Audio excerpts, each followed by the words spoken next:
Good morning, students. This is your biology class, and we are having the discussion on how do organisms reproduce. In the previous class, we talked about asexual reproduction, the types, and we have started the first type of asexual mode, which is the fragmentation. So let's have a quick recap of what are the types. We know that fission, fragmentation, budding, vegetative reproduction, regeneration, and spore formation. These are the most common types of asexual mode of reproduction found in the environment. And today our topic is fission. It is a mode of asexual reproduction in which a parent undergoes division to form two or more individuals. Fission generally occurs in unicellular organisms. It consists of two steps: division of nucleus and division of cytoplasm next.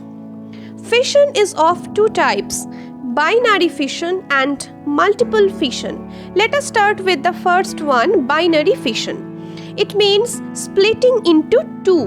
Binary indicates two in number. Binary fission occurs under favorable conditions.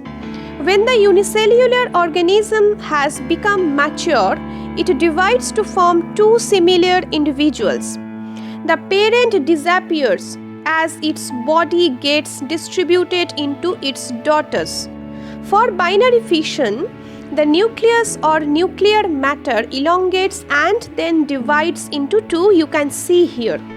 Example, amoeba. Now, what is multiple fission? It is a mode of multiplication in which one unicellular parent divides and splits internally to form a number of daughter individuals. Multiple fission occurs in protozoans and some unicellular algae.